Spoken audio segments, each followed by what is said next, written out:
Selamat mendengarkan podcast ini. Saya mengajak Bapak Ibu untuk membayangkan sekaligus merenungkan bagaimana suasana Tuhan Yesus mengajar orang-orang Yahudi pada waktu itu. Orang-orang Yahudi sudah biasa berpikir dalam orientasi berpikir yang menekankan hal-hal duniawi. Sekarang Tuhan Yesus mengajarkan hal-hal yang berorientasi kepada perkara-perkara surgawi. Orang-orang Yahudi terkungkung dengan pola berpikir keberagamaan. Tuhan Yesus mengajarkan sesuatu yang berunsur batiniah. Ini konflik. Terjadi konflik yang hebat sebenarnya, saudaraku. Orang-orang Yahudi masih antroposentris. Bagaimana kebutuhan manusia jasmaniah mereka dipenuhi. Jika berurusan dengan Tuhan adalah bagaimana Tuhan membela mereka. Bagaimana Tuhan menyatakan kekuatan dan kekuasaannya melalui bangsa itu. Sekaligus mengangkat harkat dan martabat bangsa itu. Plus dengan kemakmurannya. Tetapi Tuhan Yesus mengajar bagaimana manusia harus teosentris. Bagaimana segala sesuatu dilakukan untuk kepentingan kerajaan surga. Saya membayangkan betapa berat pekerjaan ini, saudaraku. Betapa berat pekerjaan ini. Tetapi Tuhan Yesus dengan sabar mengajar. Dan kita bersyukur ya. Ada Matius, ada Markus, ada Lukas, dan Yohanes yang menulis apa yang Tuhan Yesus kerjakan selama 3,5 tahun di Palestina itu. Dan juga surat-surat Rasul yang memberi peta kepada kita apa yang diajarkan Tuhan Yesus. Bagaimana dan apa kebenaran itu. Apa yang diajarkan Tuhan ini, saudaraku, yang orisinil ini, saudara, hari ini sudah banyak terkikis. Kalau dikatakan hilang, bisa juga, saudara. Sekarang kita sedang memburu, sedang mengejar ajaran Tuhan yang orisinil ini. Dan seakan-akan, saudara, suasana seperti zaman itu berulang. Kalau Tuhan Yesus menghadapi agama Yahudi, kita menghadapi agama Kristen.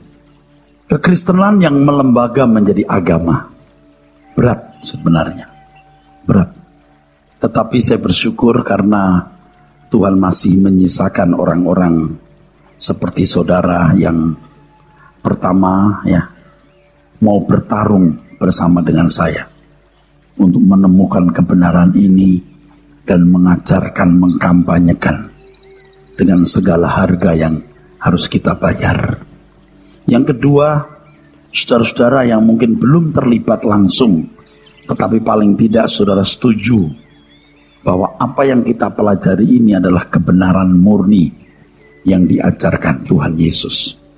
Dan kita terus sedang menggali, saudaraku. Nanti saudara akan bisa melihat konflik ya. Konflik antara apa yang diajarkan Tuhan Yesus dengan pola berpikir agama Yahudi. Dan zaman kita sekarang, kita bukan berhadapan dengan agama Yahudi, tapi agama kekristenan yang menjadi lembaga agama atau dilembagakan jadi agama dengan pola berpikir agamani. Matius pasal 7 ayat 6-11. Kita baca dulu ayat itu, lalu kita akan menggali kebenaran yang terdapat dalam ayat-ayat tersebut. Matius 7 ayatnya yang ke-6. Dari 6-11. Jangan kamu memberikan barang yang kudus kepada anjing, dan jangan kamu melemparkan mutiaramu kepada babi, supaya jangan diinjak-injaknya dengan kakinya, lalu ia berbalik mengoyak kamu. Mintalah, maka akan diberikan kepadamu. Carilah, maka kamu akan mendapat. Ketoklah, maka pintu akan dibukakan bagimu. Karena setiap orang yang meminta, menerima, Dan setiap orang yang mencari mendapat, dan setiap orang yang mengetok baginya pintu dibukakan. Adakah seorang daripadamu yang memberi batu kepada anaknya jika ia meminta roti, atau memberi ular jika ia meminta ikan? Jadi, jika kamu yang jahat tahu memberi pemberian yang baik kepada anak-anakmu, apalagi Bapamu yang di sorga, Ia akan memberikan yang baik kepada mereka yang meminta kepadanya.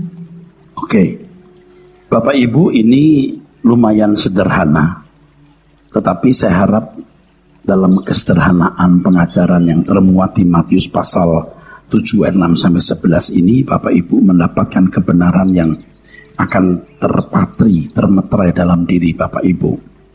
Ini perikop yang populer, perikop yang cukup menonjol dalam perjanjian baru sebab berbicara mengenai doa atau pengabulan doa, terutama ayat 7 dan 8. Coba dibaca ulang.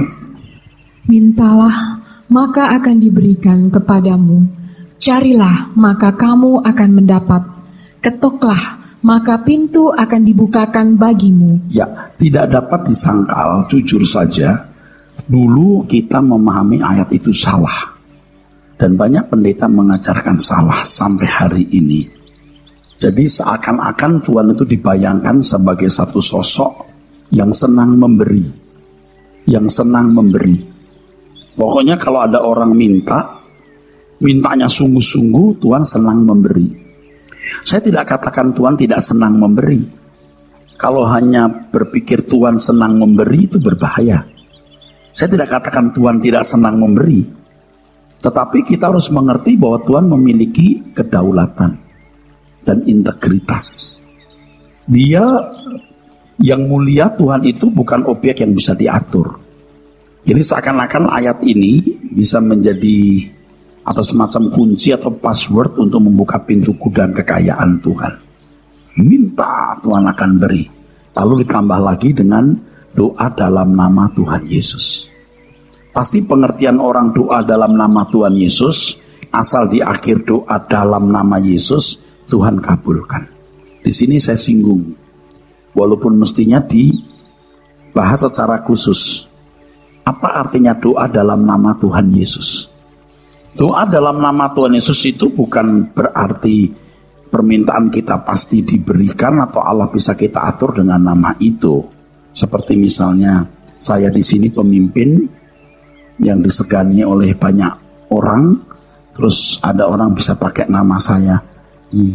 Pak, saya ambil keyboard ya, atas nama Pak Eras.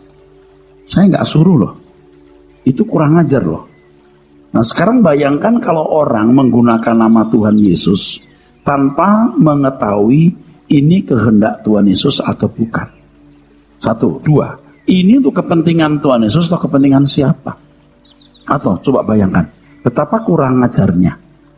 Nah oleh sebab itu kita tidak boleh memisahkan ayat 7, 8 ini dengan ayat sebelum dan sesudahnya. Justru ayat sekitar 7, 8 ini ya, memberi kelengkapan, pengertian yang precision, yang akurat terhadap maksud ayat tersebut. Ya. Di dalam Matius pasal 7 ayat 6 sampai 11 ini ada beberapa pelajaran rohani, Saudara. Yang pertama, Allah adalah Allah yang pasti meresponi doa kita. Pasti meresponi. Pasti menanggapi dengan serius. Saudara kalau membawa persoalan saudara tiap hari kepada Tuhan, Tuhan tidak mungkin tidak menjawab. Tapi tolong jangan berpikir Tuhan pasti menjawab sesuai permintaan saudara. Tuhan pasti bereaksi. Masalahnya kita sering tidak tekun dan tidak serius memperkarakan itu. Ataupun memperkarakan dengan sikap hati yang salah. Makanya ya Bapak Ibu, orang itu harus mengerti dulu what is the reason. Believe. Apa alasan kita hidup? Harus menemukan dulu. Dia harus mengerti bagaimana menempatkan diri di hadapan Tuhan dan menempatkan Tuhan di tempat yang agung.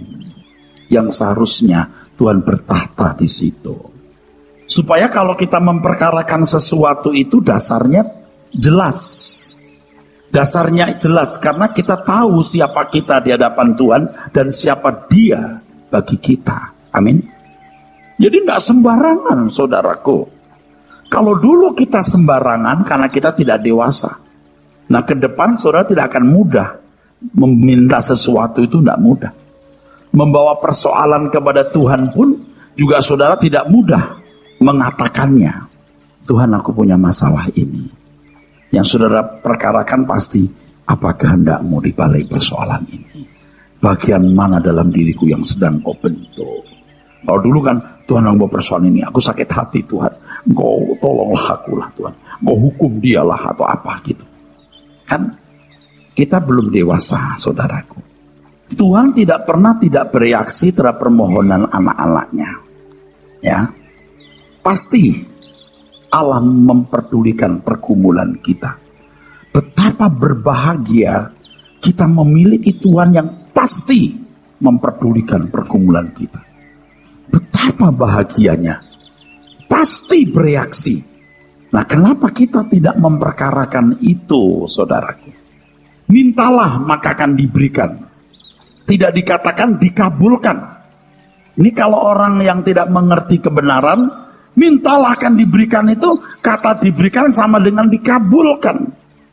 Terjemahan aslinya dotesetai, dari akar kata didomi, yang dalam terjemahan bahasa Inggrisnya it shall be given, akan diberikan, bukan dikabulkan. Diberikan di situ tidak harus selalu sesuai permintaan. Kalau dikabulkan itu genestai, dari akar kata genomai. Nah, kita bersyukur kita bisa mengerti bahasa asli Alkitab, sehingga kita bisa menemukan kebenaran ini. Dari pernyataan Tuhan ini jelas bahwa apa yang diberikan Tuhan belum tentu sesuai dengan apa yang kita minta. Tetapi setiap permintaan atau doa pasti diresponi Tuhan. Allah pasti memberikan sesuatu sesuai dengan kebutuhan kita menurut pertimbangan Tuhan demi kemuliaan namanya. Ini kalimat bagus nih. Menurut pertimbangan Tuhan demi kemuliaan namanya. Dan tadi sudah saya katakan, kita harus menemukan siapa kita di hadapan Tuhan dan siapa Dia. Bahwa sebenarnya kita hidup ini hanya untuk kemuliaan nama Tuhan, untuk kesenangan Dia. Dulu kita nggak bisa berpikir begitu. Kalau kita punya kesadaran seperti ini dan mau melangkah, walaupun kita terseok-seok karena kita kan menghadapi ambisi, emosi, daging, nafsu segala macam dalam diri kita. Kita kan terus berjuang. Wah, indah banget. Kalau kita sampai bisa berkiblat hidup untuk kepentingan Tuhan, waduh. Ini mimpi saya ke depan, saudara. Semua jemaat bekerja untuk Tuhan. Sekolah untuk Tuhan, bisnis untuk Tuhan, kerja untuk Tuhan, olahraga, jaga kesehatan untuk Tuhan, everything we do untuk Tuhan. Wah, itu di laskar yang hebat. Saudara mau? Jadi harus bisa membedakan antara dikabulkan dan diberikan. Seringkali ayat 7-8 ini dijadikan sebagai jaminan atau patokan Tuhan mengabulkan semua doa orang Kristen. Ini keliru, saudara. Makanya tidak heran kalau ada doa puasa, ada doa berantai, ada doa semalam suntuk. Bukan tidak boleh. Bukan tidak boleh. Kalau saya tidak mau pilih itu. Kalaupun kita bikin doa di sini dari jam 10 sampai jam 3, pasti diisi dengan dialog, diisi dengan firman. Bukan cuma kita sekarang udah dewasa lah, saudara. Amin. Jangan kita malam-malam tidak ngantuk-ngantuk. Ini irama tidur. Oke.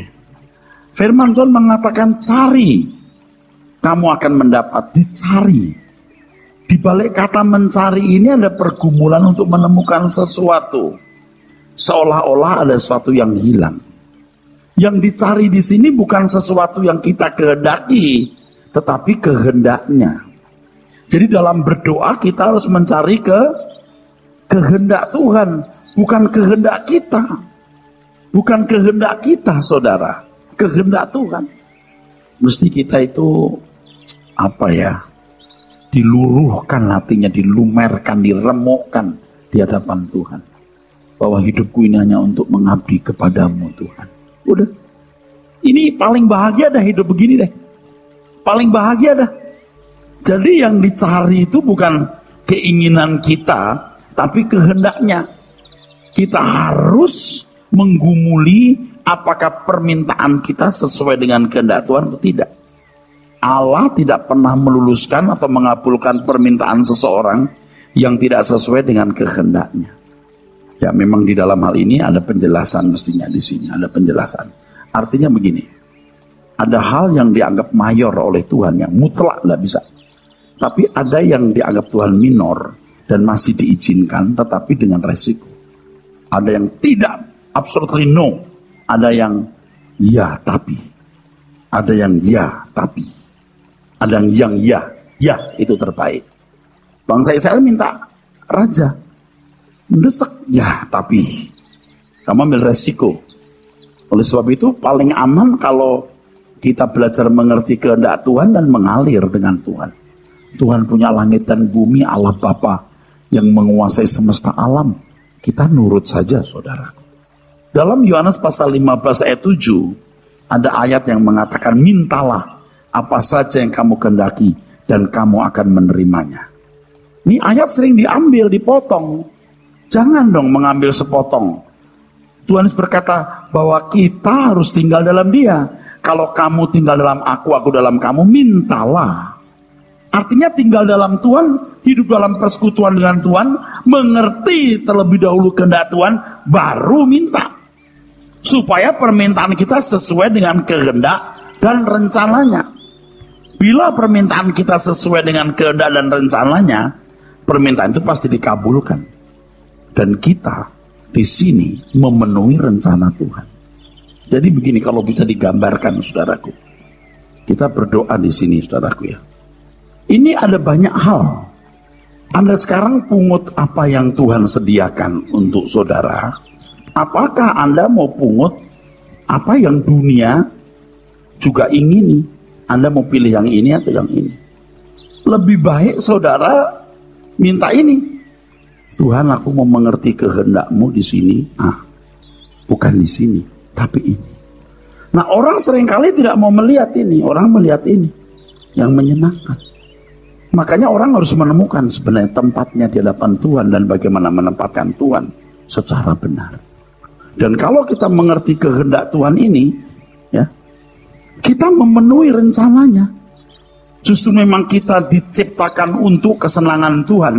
Bagaimana apa yang dirancang Tuhan itu digenapi dalam hidup. Mintalah apa yang kusediakan bagimu. Jangan minta apa yang tidak kusediakan. Capek nanti kamu. Iblis memberi apa yang kau minta, tapi Allah memberi apa yang terbaik. Demi kemuliaan nama Tuhan. Dan memang kita diciptakan hanya untuk kemuliaan nama Tuhan. Sederhana, tapi nggak sederhana sekali. Kalau kita mengosongkan bejana jiwa kita dari keinginan kita sendiri, Tuhan pasti akan memberi kepekaan yang lebih untuk melihat apa yang dikehendaki Allah. Dan itu yang kita minta. Itu yang kita rindukan. Sehingga hidup kita ini menjadi mesin Tuhan untuk menggenapi rencana-rencananya. Wah, itu hebat sekali manusia seperti ini. Luar biasa. Tapi untuk sampai tingkat ini susah, saudaraku. Tapi makin tua kita mestinya makin bisa. Dan orang-orang muda tidak usah nunggu tua juga bisa. Kalau keburu tua, keras kepala, keras hati, egois, sombong, nggak bisa mengendalikan diri, ya sudah, habis nih. Saudara itu nggak punya hak apa-apa mestinya di hadapan Tuhan. Kalau jadi anak tebusan nggak punya hak. Jangan kita ngikutin lagi ajaran orang. Oh, siapa kita anak raja, klaim jadinya minta. Itu dulu salah. Sekarang kita melihat Tuhan, apa yang kau kehendaki harus kulakukan Tuhan. Aku rindukan Tuhan, hidupku mengerti kehendak-Mu dan melakukannya. Haleluya. Orang yang percaya harus tinggal dalam Tuhan, artinya agar mengerti kehendak Tuhan dan rencananya dengan tepat. Dalam kisah Samuel, ketika Saul sudah ditolak oleh Tuhan, dia berdoa semalam-malaman, Tuhan berkata, stop, Saul sudah kutolak. Sekarang kamu pergi ke sana, temui Isai, urapi hambaku Daud. Sama dengan Yeremia waktu berdoa untuk bangsa Israel. Tuhan berkata, enggak, bangsa itu tetap akan kuhukum dengan tangan Babel. Jadi udah, kita mestinya dengan meterai Roh Kudus akan lebih peka dibanding Yeremia atau dibanding Samuel, mestinya, saudara. Hendaknya kita tidak mengimani apa yang tidak sesuai dengan kehendak dan rencana Tuhan. Kalau dulu kan, Bro, mau apa bro? Wah, saya pengen loh Pak, saya satu hari bisa punya rumah di pinggir pantai. Imani bro. Wah gila ya, dulu itu begitu. Sampai kita kok menganggap itu tuh normal gitu.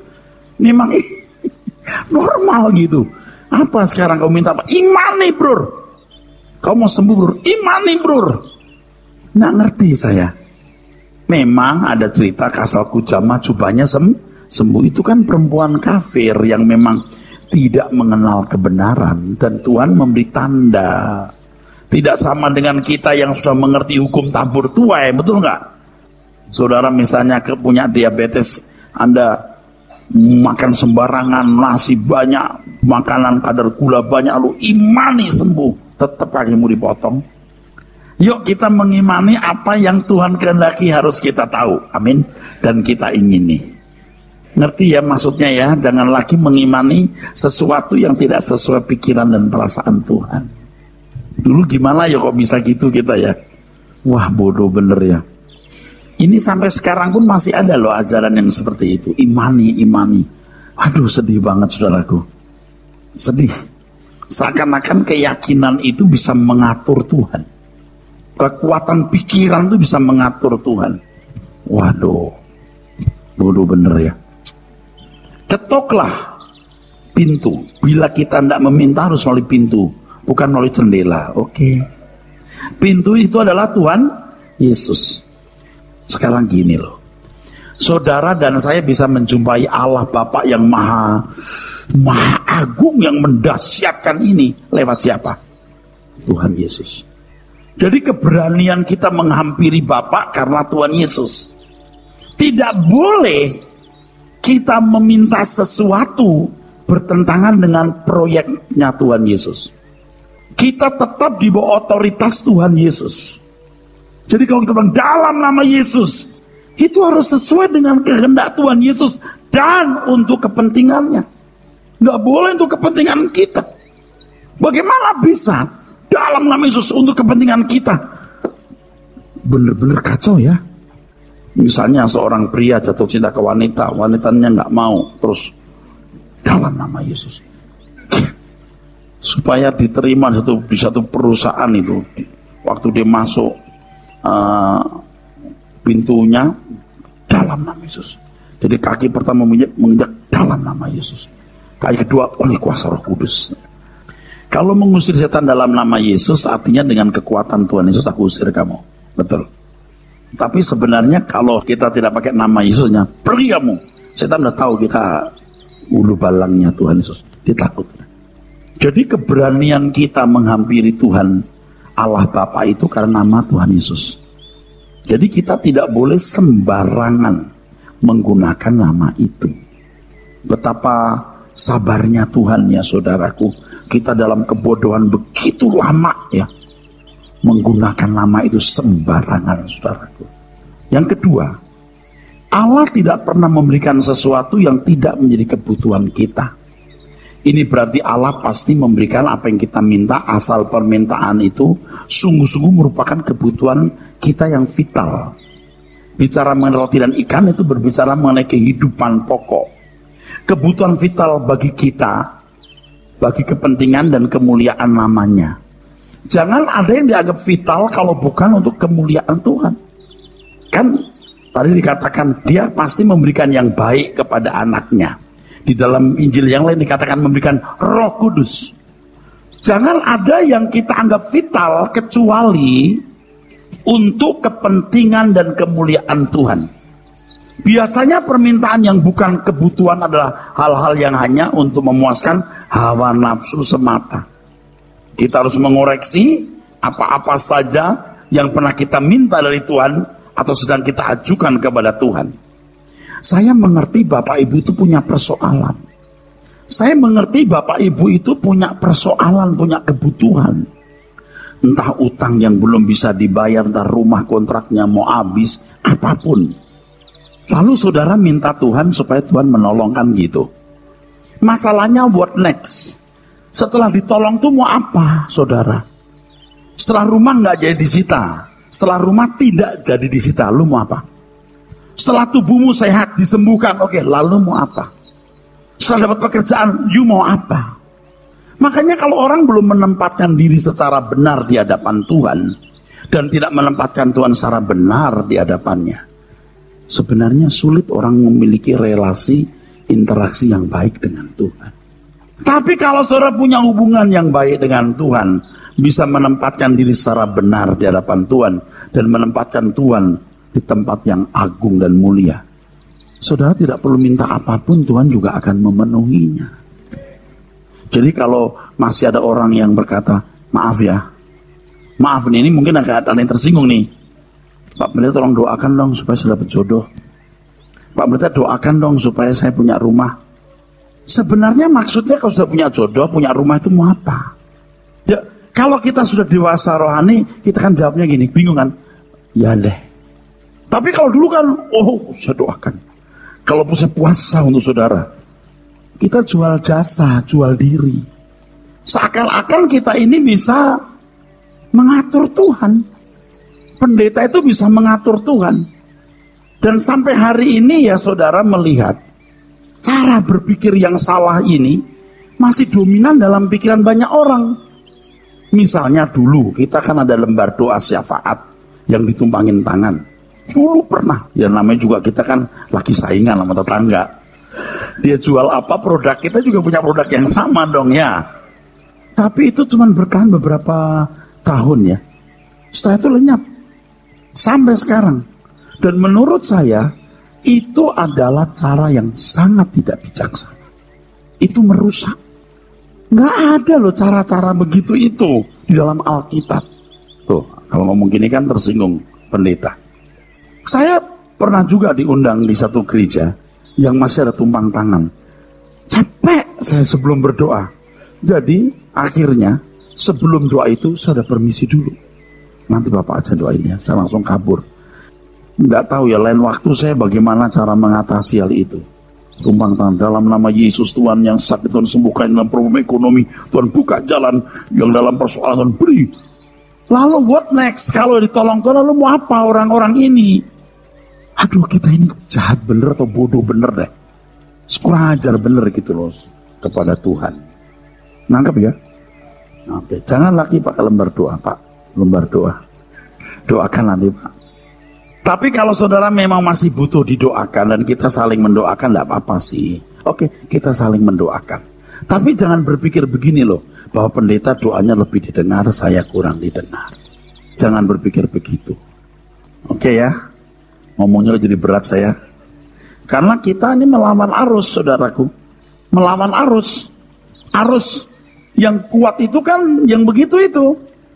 Nanti kalau ada pendeta dari luar negeri, waduh rame gitu. Kayaknya itu barang import lebih bagus itu. Padahal khotbahnya banyak pendeta luar negeri itu, kayak kita baru kenal Yesus kemarin sore. Lahir baru lah, suruh bertobat lah. Dia nggak tahu kita sudah mengalami aniaya banyak di sini. Terbuka ya saudara, amin. Jadi nggak ada ya lembar doa syafaat, nggak ada lagi. Nanti kalau saya menyinggung soal pendoa syafaat juga berbahaya. Karena lingkungan kita kan sudah percaya ada 3, 4, 5 orang yang berdoa syafaat. Ini agak rawan untuk dibicarakan, ya, agak rawan. Tapi dengan penjelasan ini Bapak Ibu saya kira sudah bisa mendapat bayangan, ya, gambaran. Jangan berpikir bahwa kalau kita punya proyek nih, ada acara nih, ada pendoa di sono, di Topang. Bukan tidak percaya. Kalau ini proyeknya Tuhan, nggak usah pakai doa syafaat pun juga, pendoa-pendoa pun pasti diberkati. Oh ini pekerjaan Tuhan. Kalau ini pekerjaan nggak tulus untuk kepentingan manusia, biar 3.000 orang juga nggak ada artinya dalam pendoa-pendoa itu.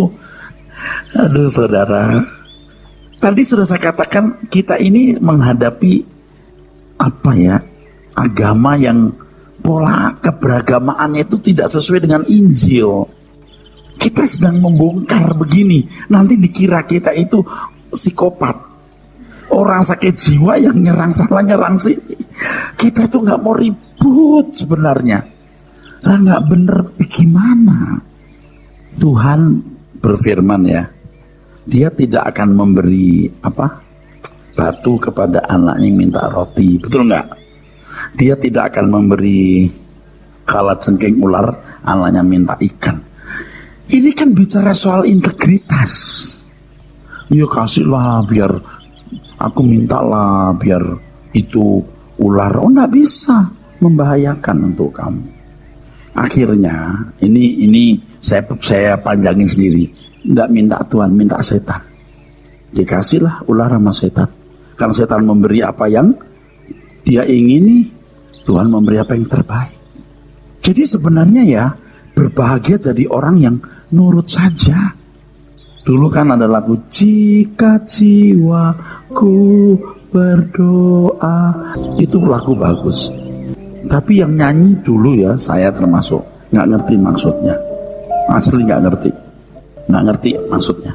Habis nyanyi begitu lalu ketemu pendeta, Domini, tolong doakan ya Domini, besok anak saya mau pergi ke luar negeri. Begitu.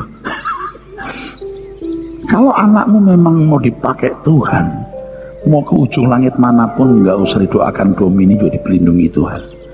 Tapi kalau anakmu dengan ambisinya hanya karena mau kesenangan pribadi, ya biar 3-10 pendeta berdoa juga tidak ada artinya. Bisa mengerti saudara? Kebenaran-kebenaran seperti ini mesti kita tahu. Lalu di sana dikatakan di ayat 6, itu bagus.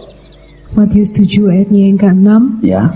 Jangan kamu memberikan barang yang kudus kepada anjing, dan jangan kamu melemparkan mutiaramu kepada babi, supaya jangan diinjak-injaknya dengan kakinya, lalu ia berbalik mengoyak kamu. Gini loh, kalau Tuhan memberkati kita dengan sesuatu, lalu sesuatu itu kau berikan untuk yang lain, nggak pantas. Makanya Tuhan tidak pantas memberkati orang yang tidak diberikan kepada objek yang pantas menerimanya. Nggak ngerti maksudnya? Tuhan memberkati saudara, tapi saudara untuk kesalahan dirimu sendiri, lalu engkau pakai untuk mencintai dunia. Anjing nggak perlu dapat barang kudus. Mutiara bukan untuk babi. Jadilah manusia bukan babi atau anjing, supaya saudara bisa diberkati oleh Tuhan, karena saudara pantas menerimanya. Sekarang bayangkan kalau orang Kristen berdoa supaya usahanya diberkati. Usahanya diberkati, dia bisa rumah, mobil, punya perhiasan. Jadi sombong, sewenang-wenang. Apa pantas sih diberkati orang begini? Yakin dah, bukan Tuhan yang memberkati. Atau Tuhan membiarkan dia kaya, tapi binasa karena kekayaan itu. Makanya ya, anak Tuhan yang baik itu nurut. Minta ini misalnya, Tuhan gak kehendaki, dia mundur. Ya udah, Tuhan tidak kehendaki. Dan Tuhan pun bijaksana. Dia tidak memberi kalajengking anaknya yang minta ikan. Tapi kalau anaknya minta kalajengking, ya nggak dikasih. Dulu anak saya, dia nggak tahu dia lupa. Kan dulu saya ini suka minum kelapa muda. Jadi bawa kelapa muda di jalan, udah beli di mobil, suka minum kelapa muda. Apalagi kalau kelapa hijau. Saya punya goloknya tebel, lebar segini. Lebarnya betul segini, besar. Tas. Dia mau pakai, nggak saya kasih. Timpa, putus tuh jari-jarinya. Kalau ketimpa putus, saya kasih dia peso plastik. Peso plastik dia pegang, cokok. Dia bengong, kenapa nggak bisa? Ya nggak bisa, belum waktumu kok nak. Apa kalau dia minta golok babi namanya ya? Saya kasih, waduh, ketimpa kakinya, itu kaki langsung putus, nggak ada ampun. Serem. Tuhan tidak akan memberikan apa yang membahayakan untuk kita. Tidak akan memberikan batu kalau anaknya minta roti. Kalau minta batu, ditimpuk batu kalau perlu. Tidak boleh kalau kamu minta ini. Ini bahaya untuk kamu nak. Dan kalau diberi sesuatu yang baik pun, jika akhirnya itu tidak kau gunakan untuk kemuliaan nama Tuhan, lebih nggak usah dikasih. Jadi sebenarnya loh Bapak Ibu, kita itu nggak usah ngotot minta apa-apa kepada Tuhan. Tuhan, kau tahu kebutuhanku, tahu. Engkau tahu Tuhan masalahku, tahu. Tolonglah aku. Nggak. Kalau kamu hidupmu nyaman, kamu nggak mencari aku. Kalau kamu limpah, kamu jadi angkuh. Makanya paling tepat tuh menempatkan diri secara benar di hadapan Tuhan dan menempatkan Tuhan di tempat yang pantas dan aku. Tuhan itu punya kedaulatan dan Allah tidak bisa diatur, saudaraku. Jangan sampai kita seperti bangsa Israel. Tadi kan ada mutlak tidak, ya tapi, betul nggak? Tidak mutlak enggak, ya tapi juga tidak. Kita mau cari yang satu, ya kehendakmu Tuhan. Kalau kita bisa masuk ke wilayah hidup seperti ini, waduh saudaraku, aman kita. Tidak sesuatu yang membahayakan kita. Alkitab mengatakan Bapakmu tahu kamu membutuhkan semua itu. Jadi aspek lain yang harus diperhatikan di sini, Tuhan tidak akan memberikan sesuatu kepada mereka yang tidak pantas menerima pemberian dari Allah itu.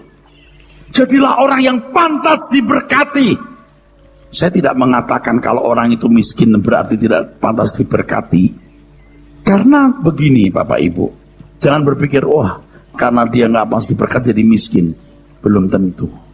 Mungkin dia sanggup, tapi istrinya nggak sanggup. Dia sanggup, tapi lingkungannya akan jadi rusak. Jadi nggak usah. Amin. Itu luar biasa Tuhan itu. Tapi kalau kita mampu mengendalikan semuanya, pasti Tuhan berkati. Ini kalau bicara soal finansial ya, bicara soal uang ya saudaraku. Kenapa Tuhan kau berikan aku kemiskinan? Kenapa tidak kekayaan? Kenapa bisnis ini gagal? Bisnis itu gagal, bisnis itu rusak. Karena bahaya untuk kamu. Tetapi bisa juga tidak bahaya untuk kamu, tapi bahaya untuk keluargamu, bahaya untuk lingkunganmu. Jadi kau kubuat seperti ini. Tapi kalau kau mampu mengendalikan semua, kupercayakan kepadamu. Ini soal berkat jasmani ya saudaraku. Soal berkat jasmani ya saudara. Kalau Tuhan mempercayakan sebanyak ini, dia punya banyak orang di sekitarnya. Ini orang bisa rusak gara-gara berkat ini. Nangkep saudara? Oke? Tapi kalau dia mampu mengendalikannya, Tuhan bisa mempercayakan. Kalau tidak, bahaya untuk orang lain. Untuk dirimu tidak bahaya, tapi untuk orang lain bahaya. Tapi kalau kamu mampu mengendalikan, kupercayakan ini kepadamu. Apalagi kalau banyak ini bahaya untuk dirimu, tidak usah. Kamu dapat segini aja. Ini menyangkut banyak aspek ya saudara. Saudara percaya Tuhan? Saudara bisa dipercayai Tuhan? Itu masalahnya. Saudara percaya Tuhan? Amin. Saudara percaya Tuhan? Bahaya saudaraku. Oleh sebab itu, bagaimana menempatkan diri secara benar di hadapan Tuhan dan menempatkan diri di tempat yang agung, itu utama. Saya teruskan ya. Kalau Tuhan mempercayakan segini, seorang ayah misalnya, nanti istri merasa ini berhak miliki dia, bahaya. Dia nggak bisa kendalikan, rusak. Dia harus berkata, Mami, ini milik Tuhan, bukan milik kita. Makanya punya istri harus takut Tuhan. Punya istri harus seiring dengan kita. Anak-anak harus tahu bahwa itu milik Tuhan, bukan milik keluarga. Ya Papa perhatikan orang, anak sendiri tidak. Bukan tidak. Perhatikan juga. Tapi jangan harap kamu diperhatikan berlebihan karena Papa punya lebih. Nah itu mesti dipahami dengan benar. Makanya kalau seorang pria mengasihi Tuhan, melayani Tuhan, lalu istri tidak bisa mengimbangi, wah, rusak. Lebih baik seperti Paulus, tidak punya istri, tidak punya anak-anak, merdeka ria dia. Nah ini penting buat saudara-saudara sekalian yang belum punya istri atau belum punya suami. Sama dengan istri, suami kaya, istri dapat duit dari suami, dipakai untuk kolektor atau apa. Untuk bantu gereja, tanya, lu gak mana duitnya? Saya bantu. Lu bantu siapa? Gereja. Diomel-omelin. Anda ngerti maksudnya? Capek. Lebih baik gue gak pernah kawin sama lu, gue kerja sendiri.